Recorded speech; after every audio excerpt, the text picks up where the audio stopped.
கத்தி படத்துல ஒரு மல்டிநேஷனல் கம்பெனி ஒரு கிராமத்துக்கு எதிராக செயல்பட்டுச்சுன்னு சொல்லி அந்த கம்பெனிக்கு சீல் வைக்கும்போது தியேட்டர்ல இருக்கிற எல்லாருமே விசில் அடிச்சிருப்போம், கை தட்டியிருப்போம்.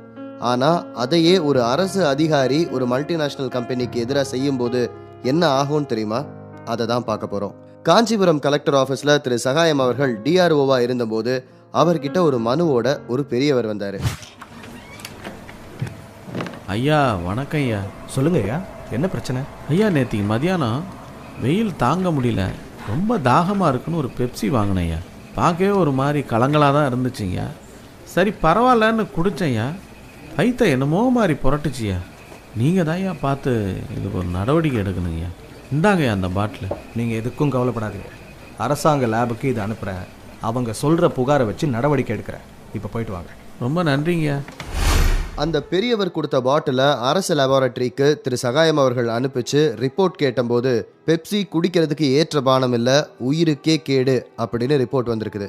ரிப்போர்ட்டை வாசிச்ச சகாயம் அவர்கள் உடனே மாமண்டூர் பகுதி தாசில்தாருக்கு ஃபோன் பண்றாரு. ஹலோ, நான் சகாயம் பேசுகிறேன். ஐயா வணக்கங்கய்யா, சொல்லுங்கய்யா. நான் நாளைக்கு சாயந்தரம் ஆய்வுக்காக மாமண்டூர் வரேன். பயணியர் விடுதியில் தங்க போகிறேன். எனக்கு 8 பூட்டு வேணும், ரெடி பண்ணுங்க. ஐயா பூட்டு எதுக்கு? சும்மா தான், நீங்கள் வாங்கி வைங்க, நேரில் சொல்கிறேன். அடுத்த நாள் சாயங்காலம் 4 மணி மாமண்டூர்ல இருக்கிற பெப்சி ஃபேக்டரி வாசல்ல திரு சகாயம் அவர்கள் தாசில்தாரோட நிற்கிறாரு. என்ன தாசில்தார், பூட்டு ரெடியா? இந்தாங்க ஐயா. எனக்கு வேணாம்.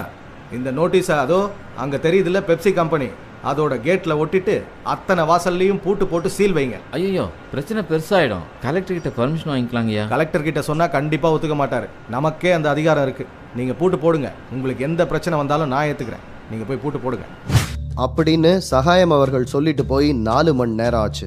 நைட்டு 8 மணி வரைக்கும் தாசில்தார் கிட்ட இருந்து சகாயத்துக்கு எந்த ஃபோன் காலும் வரல.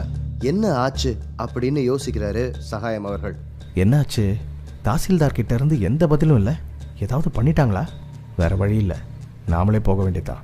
மாமண்டூர் பெப்சி கம்பெனி வாசல்ல அந்த 8 பூட்டையும் கையில வச்சுட்டு அந்த தாசில்தார் இன்னும் நின்றுட்டு இருக்காரு. என்ன தாசில்தார், இன்னும் பூட்டு போடலையா? ஐயா கம்பெனிக்காரங்க அமெரிக்கா கிட்ட பேசுறாங்க, சென்ட்ரல் மினிஸ்டர் கிட்ட பேசுறாங்க. எனக்கு ரொம்ப பயமா இருக்குங்க ஐயா. எதுக்கு பயப்படுறீங்க? கம்பெனி மேனேஜர் எங்க? அதோ அவர் தாங்க ஐயா.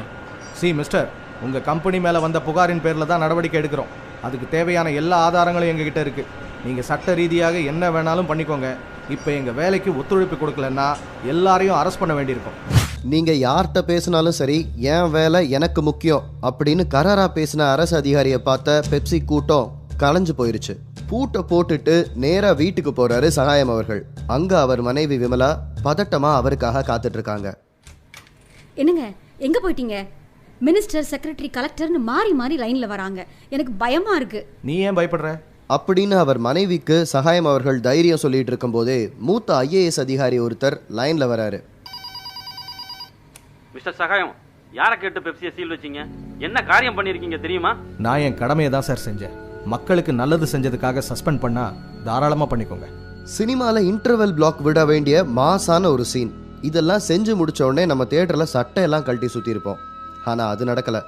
அடுத்த சில நாள்ல கோவை மதுவிலக்கு ஆயத்தீர்வை துணை ஆணையரா மாற்றம் செய்யப்படுறாரு சகாயம் அவர்கள்.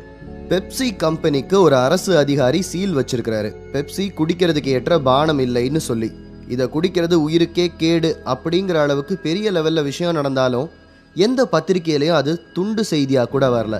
ஜூனியர் விகடன்ல மட்டும்தான் இந்த உள்ளம் பதறுதே ஐயோ அப்படின்னு செய்தி போட்டாங்க.